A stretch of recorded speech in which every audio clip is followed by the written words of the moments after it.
Welcome to the intersection of technology, cybersecurity, and society.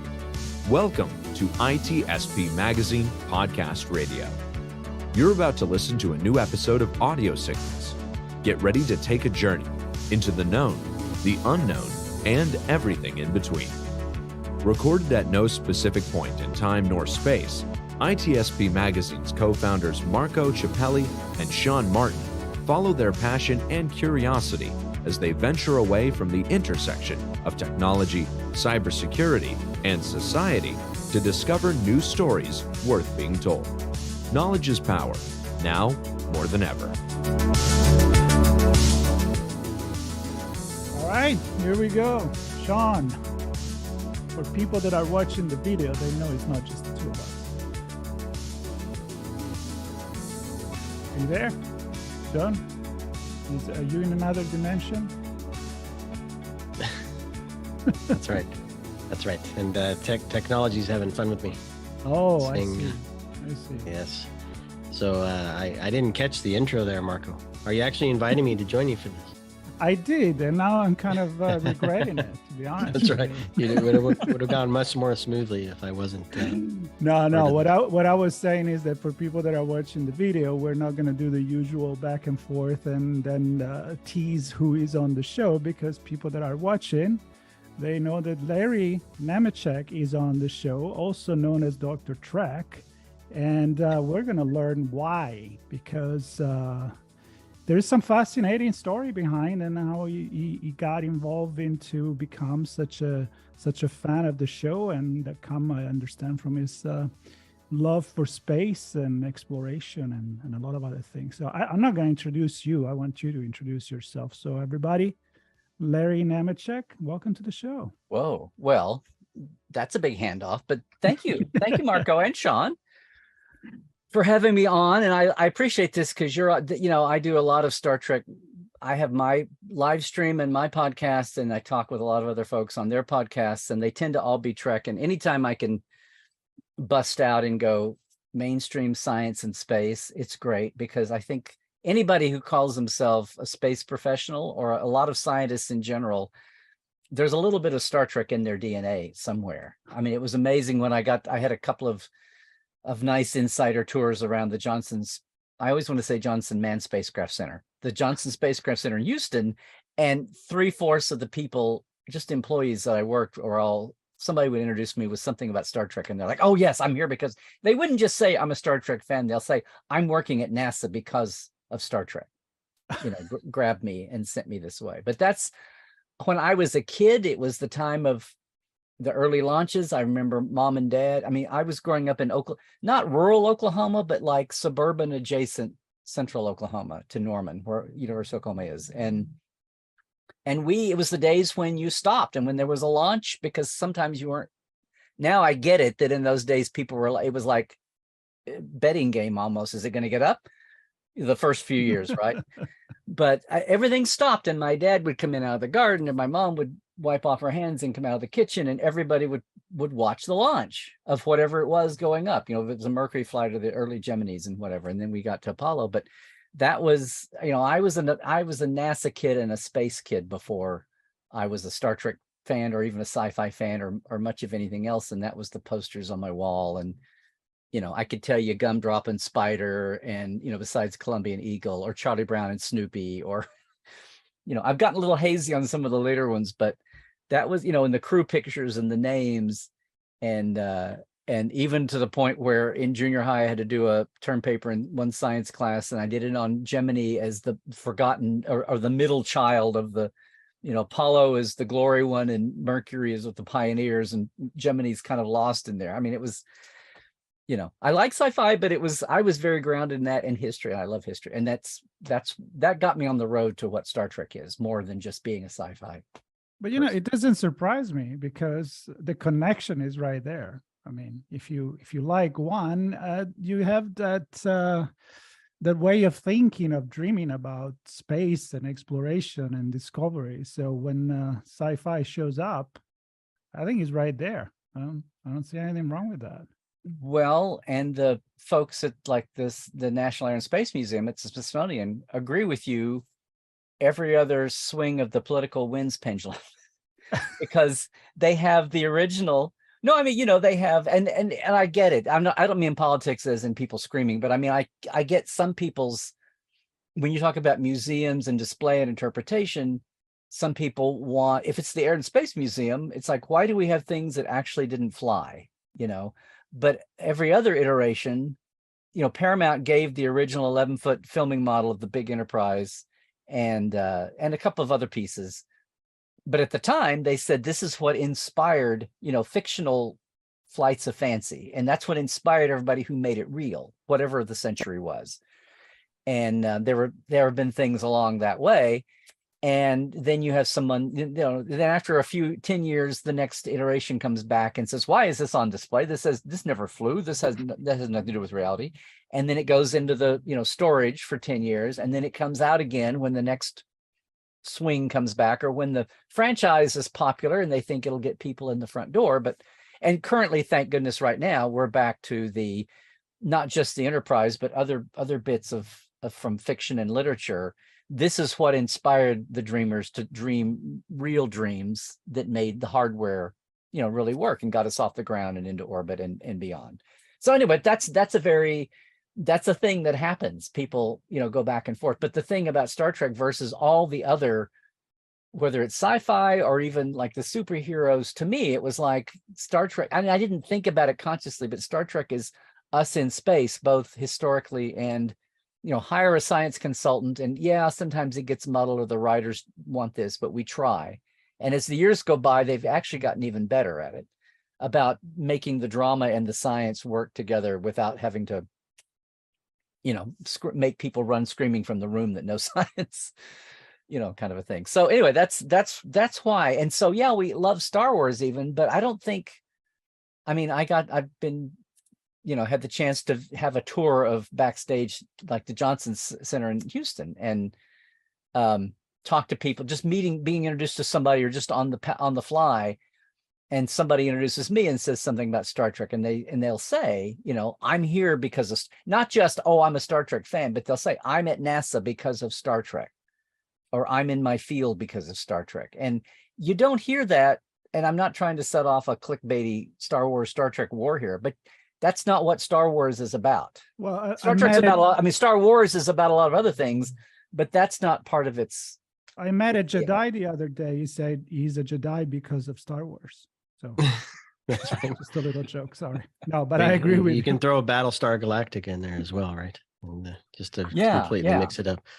And so, and I bring that up because I see behind you a lot of things, and I can't even make out a lot of what the things are, but I presume there are figurines and models and what I have my McCoy gallery up here that's figuring. I don't really have the things behind me are some of my books and some just display things. They're really like bags and they're more books and promotional things more than figures and all that. And yeah. Well, we are there. Tell us about your books. What are your books about? Let me, can I even, that'll upset the so the first thing I did that really, I guess, on the radar, well, I self-published.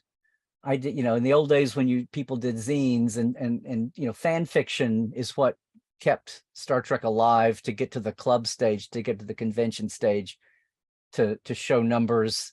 And so books came out, and they saw, the original tech manual that I bet a lot of your viewers, the original series tech manual in the 70s, that was on the New York Times bestseller list #1 for 16 weeks and made all the money people wake up and go, oh, way before we got to the first movie. But my book was the book that I was privileged to do professionally was The Next Generation Companion, which a lot of people have come up to me since and said, oh, this is the first book I spent my own money on, or this was the best Christmas present I ever had, But there's a whole saga with that. But I had self-published my own kind of encyclopedia thing. I love B. Joe Trimble's original series Concordance Encyclopedia. I love the original tech manual and the blueprints and all that kind of the 70s era first generation stuff when Star Trek was new and very geeky, and the older generation thought this was some fad the kids are into, and it's, you know, before the geeks won. And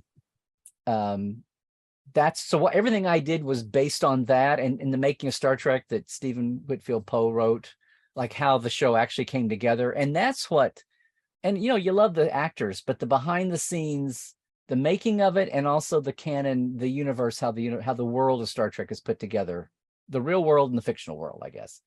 And that's what really any grabbed highlights me. from that, Larry, that you think would be interesting to share? How it's made something somebody might not realize? Oh, well, a meta to all this is when I read, when I read The Making of Star Trek, I didn't realize that there hadn't been really any mass market. This is a mid-70s edition. I didn't realize there weren't any. They go through and they talk about how it evolved and how Gene Roddenberry wrote his pilot and idea and all of that, and kind of where the idea came from. I didn't know then that he was working on a show about a idealistic young Marine, the lieutenant, and they had one of the episodes was about racism, and it was censored, and that's what pissed him off to want to. He says, "Well, we'll do a science," and he loved science fiction. He loved Gulliver's Travels and some of the 20th century sci-fi before it got very spacey. But he's like, if I do a sci-fi show with purple people and spaceships and lasers, and I slip the message in, that way the censors won't see what I'm doing, and I can still talk about adult themes, but we'll make it be an adult show, which is kind of what happened. And but that was, being censored was what finally pushed him to do his sci-fi show. Anyway, you get that kind of a story, but this is mainly more about just how TV works. And even though it's 50 years later, there's still producers and prop people and visual effects people and assistant directors, and people write scripts and they break them down and how to shoot them, and then how do you put them together at the end and edit. And I didn't realize as I read this, and I'm thinking I'm getting all this Star Trek insight back when there were just 79 one-hour episodes of the original, that there had never been a book just for the layman about how TV's made of anything. And years later, I saw somebody point that out, that a lot of people read this, that they weren't so much a Star Trek fan, but our college professors would get this as a very accessible way to show how you get all the Star Trek stories and insight, but it's just, he goes down the creative team and what a production designer does, and what's the difference between an art director and production designer, and all these kinds of things, and the difference between TV and movies. So that's kind of a meta thing that I learned. But when I was in high school, I had a million hobbies. I like model railroaded and stamp collected and model rockets and built models, and I didn't know what I wanted to do when I grew up. In high school, I did newspaper.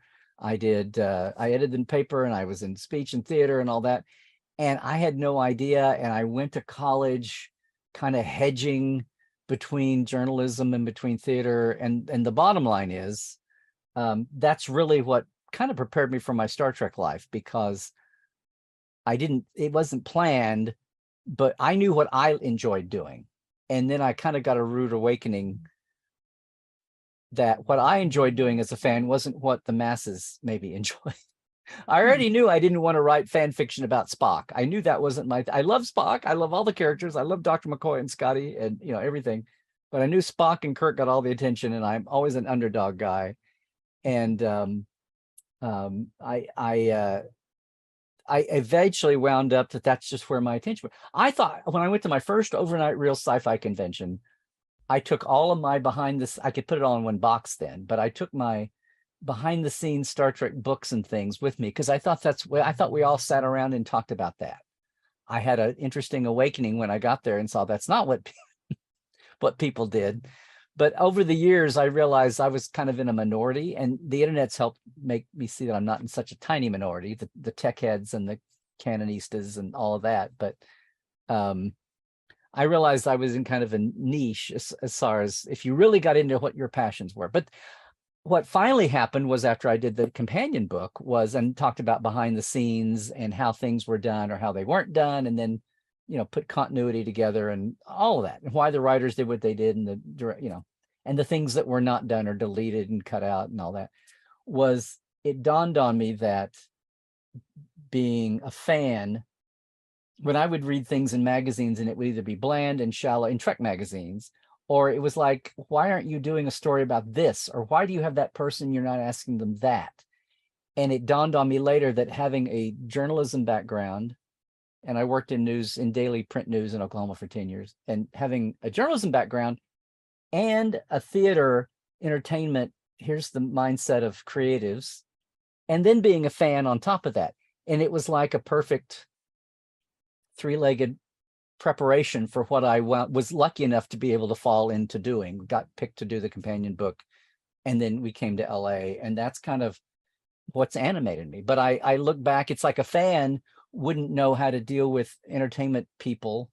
A journalist might know how to do an interview, but they wouldn't know the things to ask. And, you know, or they might not know the way the biz worked. And then the business, the entertainment reporter wouldn't know the Star Trek details to ask about. So anyway, that dawned on me later on that that's done me, you know, really well. Can I ask you something? Because you know, my background is actually sociology of communication and studied mass media. And the way that you're picturing yourself being a fan and then going behind the scene and you expecting, but also having this different perspective on what being a fan of a show is.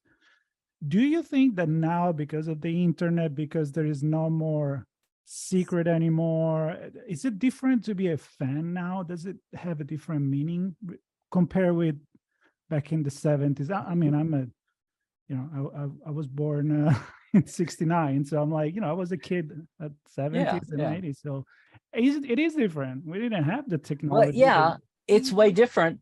But I would say this, and this is what I said like 20 years ago. Because I remember when Enterprise was canceled in 2005, and at the time, the magazine was supposed to still go. The magazine went away for a completely different reason.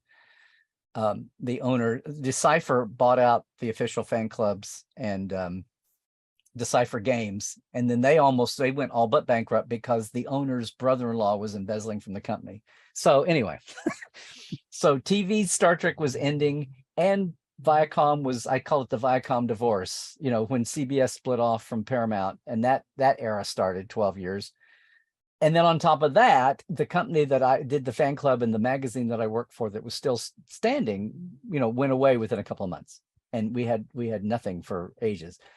But I say that because before we knew the magazine was going away, the last few weeks of Enterprise being filmed, I remember, I think it was Billy Peets, who was the lighting designer or chief lighting tech. We were walking, and the closer it got to the end, the more access I wound up having, because people were like, we don't care anymore. And I was at the lot 3 times a week anyway, working on fact files and things. But I remember walking along, and they were all kind of in their world of, oh my God, we've worked here for 5 or 8 or 10, or some of them, there were about 20 people that had been there since the beginning of TNG. And they hadn't had to put their resumes out in the real world, right? And so a lot of people were thinking about their careers and life and how sad it was for the whole era, not just Enterprise, to go away. And he was we were talking about it, and then he kind of pulled himself out of his thoughts, and he looked at me and he goes, oh, what about you guys? What are you guys doing? Are you going to be okay? And at the time I thought we were. And I said, but what I said then, I still believe. I said, oh, don't worry about it. There will always be something about Star Trek. Like, there'll always be something to get into. There are still more layers. There's always something that's not known to go find.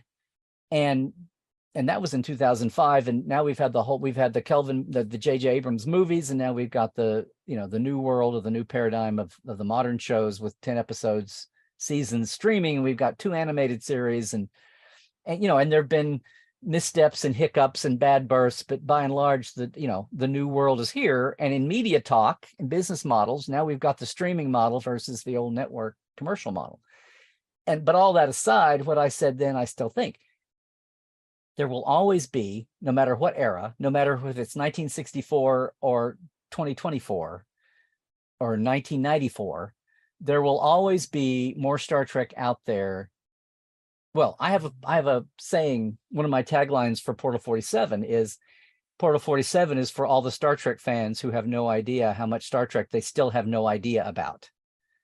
And while that's what I like to deliver, that's in general. We will always be finding, even if it's just little slivers of coolness, we'll always be finding, we'll unearth documents, or we'll find an auction, or we'll come across somebody who was the kid of somebody we thought had died, and they'll have their parents' things. And we're talking the 60s, or maybe we're talking the 80s and 90s now, or even right now. And right now there's so much complexity because it's cinematic TV. I mean, I'm just sitting here trying to think. There are so many names and so many people involved. You know, the people on payroll. If you look at it just in the perspective of a writer's room, like Gene and Gene Kuhn, or Gene and John D.F. Black, those guys, there was like a head writer and maybe a second writer, and then everything was freelance. And maybe they had regular freelancers. I'm just talking about the writers. And then in the Berman era, we had a writer's room of 5 or 6 people, right? A showrunner, a head writer, and then 5 or 6 on staff, from whether they were like entry-level staff writers to whatever up the producer ladder. There were 5 or 6 on staff, but they still had a ton. They were always taking pitches from freelancers. Now we have a business model where there's maybe 10 episodes a year, and it feels like there's 14 in the writer's room. It's like, you don't have freelance scripts coming in. So it's like, that's a difference in the eras of the way the show, that affected how the show was produced, you know, the input of the right, but also everybody on stage and all the departments, and visual effects is a different thing. Now you watch the credits, and not only are there 42, you know, producers up front above the line in the opening credits, you know, there's page and page and page and page of all the digital artists getting credit. I mean, the assistants of assistants get credits now where they didn't. And a lot of people never had their names in, like my wife, never had names in credits in the old days. And a lot of them do now that, you know, 20 years later, they get credited where they didn't then. But even then, there's always tons of people that work on shows you never see the names of. And I guess what I'm saying is, all of that means there's always more you can glean, more people you can talk to, more people that at the time, or maybe somebody worked for a couple of years and they got, like happened to Dorothy Fontana and David Gerald the first 2 years of Next Generation, first year of Next Generation. Something blew up, they got burned, they didn't feel like, oh, you know, or they felt like their world had been dinged, and they go away. They don't want to talk about it for 10 or 20 years. But eventually that Ralph Sinensky, who's really the last living major director from the original series, he'll be 100 in a year, I think, but is still up and talking. He got fired partway through the Tholian Web and didn't want to talk about totally unjustified, because he got behind, but it wasn't his fault. It was costume's fault. Those silver suits weren't ready on time, and it threw them off. But even then, he says, I would have been on time at the end, but after 4 days, I was a half day behind. And he had his plan to make it up. But Paramount had just bought Desilu, and they were going to make an example of him. We're not going to hire directors that go over budget. We don't have money. Anyway, that burned him. He went off, finally they blacklisted him, but he finally did work. He worked on the Waltons for years and did a lot of other things, and then retired. But he didn't want to talk about Star Trek until he was directing a local theater, and there were 2 Star Trek fans in the cast. And they found out he was Ralph Sinensky that directed This Side of Paradise, you know, The Spores, and Tholian Web, and Zephram Cochrane and Metamorphosis. And he, you know, and go down the line. And they were like, oh my God, it's Ralph Sinensky. And he's like, it's 30 years, you know, it's 20 years later, 30 years later. And he's amazed that these 2 actors, otherwise normal people actors in this play randomly, want to sit down. And then they wind up yelling at him about why he's been so quiet and never shared this. And he had this whole, it's like, okay, well, maybe I don't have to be burned my whole life by what happened, and I can share it. And that happens to people. So that's what I mean when, yeah, there will always be more Star Trek. We've got new stuff now, and that's a whole new fresh stuff. But there's still tons more from the old days, or, you know, 20-year statute of limitations. Somebody's fired. Why did somebody really leave? Not to be tabloid about it, but it's part of the history, you know. Larry, how do you uncover and unearth all of this stuff? And then probably more importantly, because my brain is going a mile a minute, how do you remember all of this stuff? Well, this is, okay, number one, this is top line stuff. And some of this we just had Ralph Sinensky on the Trek Files. And I had been trying for when I found that he was still with us, but he lives up in Monterey, and I had to get there. I thought I'd lost him after 4 or 5 years, but I finally did. And last year went up and talked to him. And it wasn't like a 4-hour thing. I was just there for an hour, hour and a half.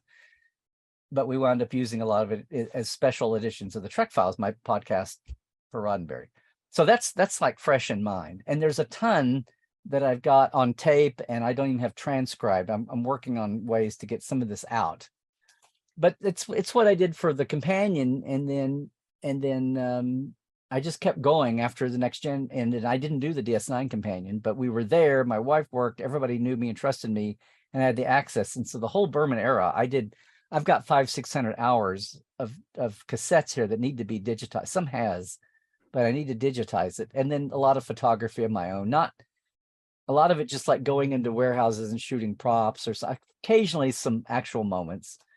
But there were still access limits. I didn't have free run of the place or anything until almost feels like until the end. But that's what it is. It's more, people say, oh, here's Larry, he's the trivia king of Star Trek and Dr. Trek. And I go, no.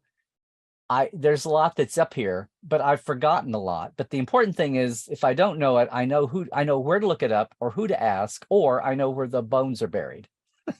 So how do you decide what to focus on? Like, I'm just curious, what is the project that is more relevant for you right now? And how did you decide, with all this information you have, these resources, the network, this connection, how you decide how to focus on something? What pushed you to do that? Well, some would say I'm not focused. I know that feeling. Including me. Well, part of this, I had a very nice growing synergy. After we moved to LA, I did the companion.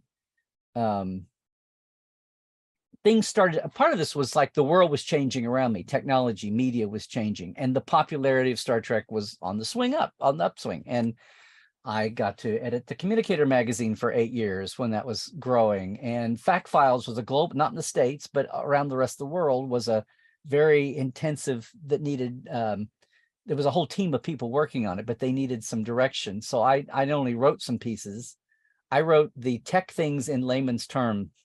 How does the transporter work? And how, and also walk the line between not just ripping off like Mike and Denise Akuta and Rick Sternbach's tech manual, because it was for the franchise, but this was the first time it was being adapted to something else. So that was and I knew everybody. So that was like not trying to, anyway, there was that, but also like just telling image people what to do, or getting blueprints, or getting designs for artists to do 3D exploded drawings and that kind of thing. So there was a lot of that kind of thing happening, and that was big, but that was just because Star Trek got popular. So now it was pushing, the commercial possibility of what can we make money? I mean, there's a crass commercial side to it, but also if it's what fans want anyway, then the thing is, are they giving it to fans, and are they giving it to fans in a good quality way? And for a long time, we went from the 70s and 80s where fans griped about Paramount and Paramount this and Paramount that, to the 90s and the early aughts, when there was like a golden era there of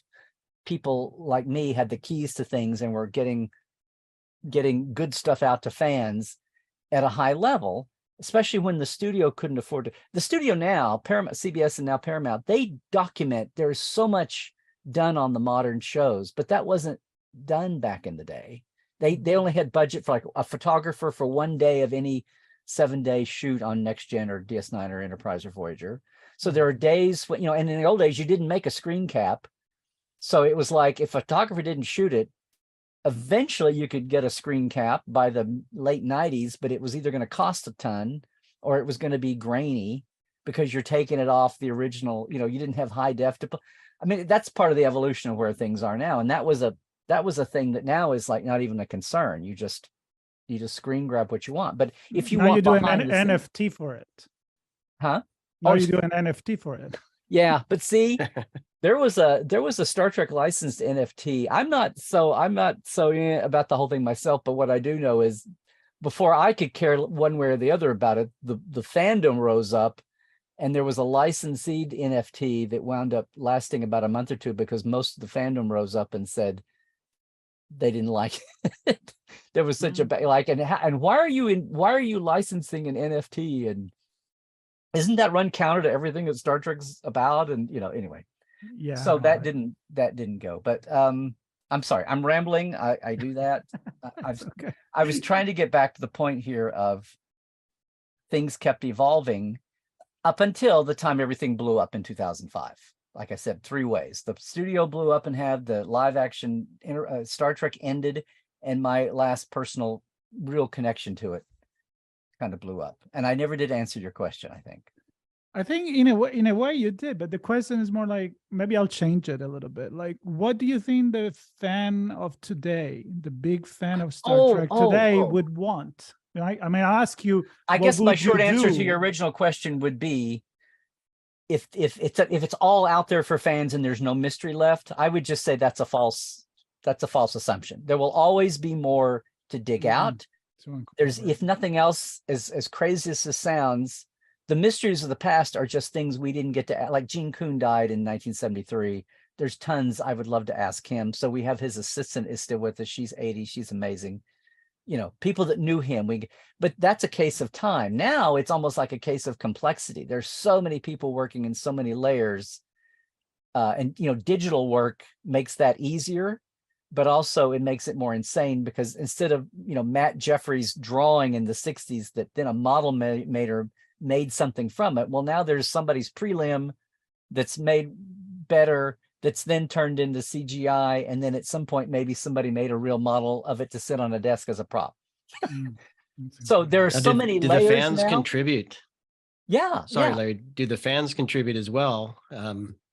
Going to cons and going, I don't know if they get invited to special shoots and things like that, where they're actually capturing and creating and sharing to further complicate things? Or well, it happened in, I don't know about a formal way. There's, well, if somebody could figure out a way to make money on it, there might be, but it just I didn't mean that to sound so crass, but in the old days, you know, the whole nature of, I mean, there have been sci-fi cons since the 30s and first Fandom and sci-fi, but there was nothing on screen, things on screen. And then when TV came on TV, 1 out of 100, you know, for every Forbidden Planet or Day the Earth Stood Still, you'd have 100 schlock, you know, B-movie, bug-eyed monster or irradiated, you know, praying mantis movies or something. And so real science fiction fans that were serious about, and sometimes serious to a fault, you know, they didn't have a lot of respect. It was more like, okay, show me, so that when a Forbidden Planet, you know, or a Day the Earth Stood Still, when that comes along, then I'll sit up and take notice. But as a you know, the Hugos that were the sci-fi awards didn't have a regular dramatic presentation. They would only vote one when something good came along, because year to year there was mainly crap and schlock. And then TV was even worse because it had to be so low budget. They didn't even have money to put into even bad visual effects. They had, like, you know, they couldn't even do a Flash Gordon rocket on a string with a sparkler in the back. And then Twilight Zone was really the first time to break that, but that was an anthology, and that's cool, but it wasn't like regular characters in a regular setting. And then a year apart came Lost in Space and Star Trek, and Lost in Space, you know, started serious, but then quickly devolved. And so, and, you know, sci-fi fans, and you could even say sci-fi snobs, lit snobs, you know, rightfully went kind of, you know, turned up their nose and said, this is kiddie fair. And then Star Trek came along, and a lot of them enjoyed it, but it was still just one show among the wasteland out there if you weren't looking at the classics. And when Star Trek fandom blew up, not only did it blow up and it was a phenomenon to the mundane media world and publishing world and events world, it was also a phenomenon to sci-fi world. And after a while, the first year, you talk about gatekeeping now, the first generation or two of fan, like 68, 69, 70, here's this army of Trekkies. And yes, it was mainly women, not guys, but a lot of guys. But I mean, the female, the Spock and Vulcan infused, I am driven to write fan fiction is my reaction to the show. And if you're going to cancel my show, I'll just make more of my own. Ha, you can't take it away. I mean, that was really the attitude. And the pushback at the lit cons, like Worldcon and some of the big cons, was for the first year or two, it was like, that's great, cool, welcome, glad you're here. You may want to read this stack of you may want to read some Heinlein and Asimov and read some, you know, classics. And then when that didn't happen after a year or two or three, because they only cared about Star Trek, then it was like, okay, guys, if you're not going to get serious about this, then maybe you should just go off and start your own thing. And that's what they did. And aside from Comic-Cons, old Comic-Cons would be guys going through dusty boxes of comics, and it'd be, 100 people in some secondary place somewhere. Comic-Cons became Comic-Cons because comics came to Hollywood, and you had faces and personalities and actors and big money involved. And, San Diego Comic-Con turned the corner there. But until that, even Trek cons were little and dinky and what are the crazy kids doing now? But that's where it started. And there were sci-fi for years, but we used to call them media cons as opposed to lit cons.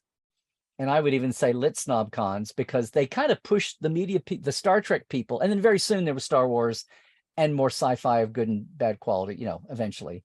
It all happened there in the 70s, but we had lit cons and media cons. Well, now media cons kind of a misnomer because Comic Cons have taken that over, because media came to the lit, first comics and then other things. So that's an evolution. But I say for all the Comic-Con culture, and now chambers of commerce and hotels chase after, because it's big bucks. But I was gonna go there. You were in the closet if you were a fan. Yeah. That's all turned around too, and that's part of this saga.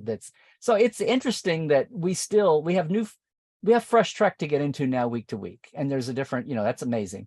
But for 12 years, what I call the fallow years, between 2005 and 2017, even with the JJ movies were just one-offs, and people got excited about it. And I said in 2008 and 2009, whether this is good or it's bad, it's just a 2-hour movie. But people were so starry-eyed about it, and people in the industry, in the Trek industry, were, because oh yay, look, we're not canceled. It didn't all die in 2005. And I'm like, yeah, guys, but you're gonna see the movie, wake up the next day and go, I have to wait 3 more years to get 2 more hours. I mean, it's a math equation. Compare with a week back. Compare with a weekly show, whether it's 26 times a year times 2, or it's 10 times 5 series year round. Either way, Star Trek was invented to be, weekly adventures with characters that evolve and a cool background that's made by people with continuity from week to week, not a group of movie people show up every 3 years and do a movie for 2 hours.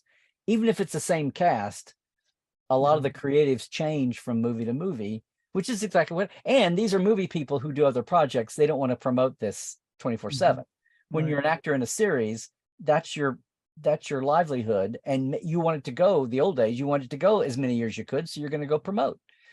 And these are people who don't want to be caught dead going on the circuit, because it'll look like they can't, movie actors, until they're ready to retire, or unless they're really comfortable in their skin, then they won't do that. And so there was a lot of, that's where my background helped around 2010, 2011. And that's really when things, between social media coming in and no TV Trek, but a movie, and a movie that a lot of people didn't appreciate. And on top of all that, it was a different paradigm. I mean, it's just, I found out there was a place for me to kind of explain that. It took a few years for the video. I didn't know how. And then I eventually found Portal 47, and we were doing virtual things 5 years before the pandemic. And now the pandemic's caught, and everybody Zooms now. But that's what I'm saying. All those pieces have evolved just in the, and we went from a time where, when The Sopranos was on HBO, and no one could conceive of a cable thing winning all the Emmys. And within 5 years, we've gone from the cable channels to the streaming channels taking all the Emmys and having the budgets and the power and the clout. And now it was a big deal when Abbott Elementary got an Emmy on the sitcom side, because it was still a network show. And it was like, oh my God, really? It's not too long ago that if you're like, are you a TV actor or are you a movie exactly actor, right? I mean, yeah, that wall's gone. And now it's gone. Absolutely. Listen, this is fantastic. And I want to ask you one last Sorry, thing. I sucked all the oxygen out of the room. No, I'm sure our audience that are, in love with the show as you are, or at least partially, it's probably hard to be as in love as you are with the show. But I want to go full circle, because we started with the NASA, we started with going to the moon, and I want to ask your opinion on how do you feel the Artemis going back to the moon now. My opinion is that it didn't get enough fandom as I thought it would to go back to the moon. Maybe because I look back, and even if I was just born when was 1969, I'm like you. I look at the Mercury, Apollo, Gemini, and all of that, and I'm like, whoa, are you kidding me, right? And I'm like, we go back, we're gonna go and stay. We're talking about living there, and I don't know. I feel like there is not the people stuck in front of the TV to watch that black and white granular images. So I would love your opinion as a big fan of the Apollo, what you feel about it. I totally know where you're coming from. And there have been times over the year, just the last few years, where I felt guilty.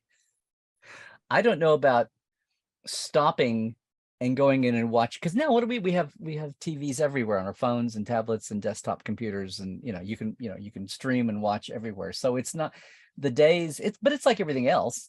The days when the finale of MASH got, I don't know what it was, whatever million, like those days will never happen. The only thing that can do that now is something live that's planned, like the Super Bowls, but the idea of the whole world is going to stop and all watch the same thing, or everybody's watching the Watergate hearings or something or whatever. That doesn't happen very often now. The World Cup now maybe, but that depends where you are. So that's not going to happen just because people can all be watching. But I felt guilty over the last few years because there have been all these successes, and it's like later on, some of it's being spoiled because we've got so much media. It's like, oh, I'll watch it's kind of like the way I'm watching some sports games now. It's kind of like, I'll just watch the highlights later. Did they win or they lost? Oh, well, but the Artemis launch, I really all kind of coalesced. And not only did I watch, but I was like doing some social media about it. Hey, everybody, we are going, here's Artemis. If you missed the Apollo launches, watch some history here. I mean, I'm with you. I was in that mood, and I watched that, and then it got close to it, and my wife was either asleep or she was dozing, because it was like at midnight Pacific time, or 11:50 when they went. Yeah. I went in to what passes for our big plasma screen in the living room. I went in and actually flipped over to the NASA channel to watch the launch on the TV in the living room. I just felt it's like, this is history, and something horrible. I don't mean to be, ambulance chaser here. Something horrible could happen, like Challenger, but that wasn't my motive. I mean, I was hoping, because the politics and the culture behind this launch and everything was, the private guys are running away with it now, and can we still do something that's government prepared, and all the delays and all the renaming and all the reconception, which I don't know the details of, but I know it all happened. It's kind of like Star Trek. It's like, if I want to get the details, I can, but I know basically going by in the ether that it happened. Yeah. So but I wanted to watch, and I'm like, okay. And my wife's the same way. We're both suckers for, right stuff even. Yeah. But we watched the launch on the big TV in the living room for Artemis. And as far as like what the rest of the world was doing, it's like I was doing it. Not like anybody's keeping score. I mean, I'm keeping score in my own head. It's like all the times I didn't watch all these incremental pieces of progress going by, like the launches to Mars, or the rovers and all that. But I'm going to do this and pray that it happens, and do a, go Artemis, go, like in the old days, go, Godspeed John Glenn. I mean, whatever. And then afterwards, but I thought that it did get more than anything had gotten attention, if that's what you mean. I thought it did have more attention and social notice than any launch in ages. Now it kind of quickly, or maybe you're saying it quickly faded, which is what happened with the later moon launches. People weren't exactly like I was monitoring, well, not really monitoring, but looking on social media. I'm like, and there's that apps night it was great, and then I'm like, you guys, we're still going around. We're taking picture of a definition never happened before. There's the moon, and there is the far side of the moon coming back. Exactly. And nobody really cared much. At least that's my impression. I mean, I know people that did, but anyway. the other part of it is media has changed. Like I said, we've got media everywhere, so we're a little spoiled. But the other thing is, there's not that one channel like now you're gonna watch it. Yeah, but the other thing is, where we were in 1962 or 1969, where we were versus the newness of it, that was a much bigger gap than it's taken so long to I mean, we're basically doing the same thing again. I don't mean to be crass, but or dismissive, but to a lot of people, we're just doing what we've already done. Now, the first launch with people aboard to go to Mars, I would hope, this is to me, the fact that this is totally robotic blows me away. Oh yeah, I know. And Snoopy we're going to have a robotic there. splashdown. Just amazes me. But Snoopy was there for Zero Gravity, so I was excited. Yeah. Right. Hello. Well, listen, Larry. I'm just saying, I think we're closer to. I don't think we're as far apart. It's not as big a huge pioneering leap now as it was then, even though in a lot of ways it is. And we're so used to CGI and sci-fi and our attention span is cut the up. International Space Station and the rockets that take off and come back. But that's right. We'll see where it goes. Larry, I know we went in a lot of different places, but I really enjoyed the conversation. I know Sean is having some technical problems, so he didn't participate as much as he normally does. I'm sitting here as a guest, totally enjoying it. All right, that's cool. We have a zillion questions in my head, but no, it's fantastic, and I appreciate you sharing some stories and. Well, I feel like we did go all over the place, but But that's cool. That's cool. And you know what? I'm gonna say this: anytime you want to come back and you want to talk about something else, if you have fun, do so. We're gonna look into share your podcast, any link to your own website and everything that you do for those that don't know what you're doing right now. So please share it with us and we'll put it on the podcast notes. Well, let me throw one more thing to tickle you, because one thing that's been a happy accident that came out of me trying to figure out how to take everything I do and share it with Fandom, and that's what Portal is a backstage all year long, like people that, like I mentioned, or people that go to a con and they have con letdown blues afterwards, where we do this, we have behind the scenes people and things and have roundtables and talk. But what grew out of that was having the awareness from call sheets and things, where the location, this kind of wacky little sub niche of things, where all the location filming was done. So I know there's the sets that are now licensed. You can go to the original bridge, and now they're building an extra in upstate New York, but especially here around LA. And some of the famous ones like Vasquez Rocks, you can't get much more, the Gorn Fight place, and of other things too. But there's and now with Picard in LA, there's over 60 places, big and small, famous and not famous, around LA. And I offer concierge tours I call Trekland Treks. Sometimes we have a planned one. I'm doing a special thing for the people on the cruise next year, the day before they leave from LA and the day after. And I have a guy that has me come in. He does all kinds of geek niche tours. And we do a big, like a multi-day that we're doing in July next year in LA and San Francisco.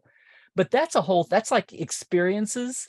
That's a different, and it's just coming up and getting big, and it's been kind of wacky. And I really enjoy that, because I'll bring the shooting data, but then we're there live and people cosplay and they want pictures, or they bring their action figures along. I mean, it's a lot of fun. And that's a thing that's another totally new thing that nobody else is doing. I love it. And I have to explain it to people first, but so if you go to my site, you'll see some links. And if you want to come back and we talk all about that's awesome. I mean, look, I grew up in Italy. I moved in LA in 2000.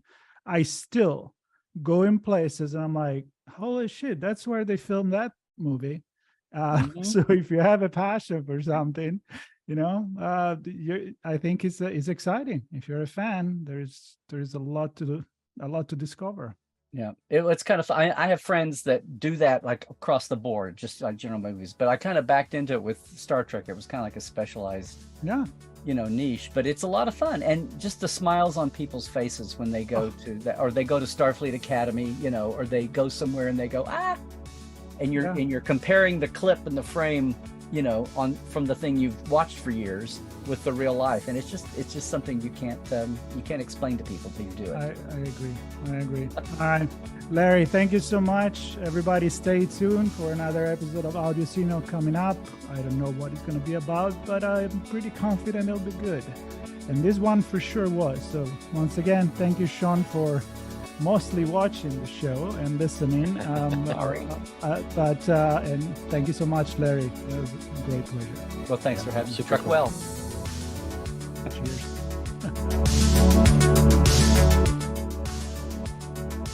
We hope you enjoyed this episode of Audio Signals. If you learned something new and this podcast made you think, then share ITSPmagazine.com with your friends, family, and colleagues. If you represent a company and wish to associate your brand with our conversations, sponsor one or more of our podcast channels. We hope you will come back for more stories and follow us on our journey. You can always find us at the intersection of technology, cybersecurity, and society, and some even beyond that.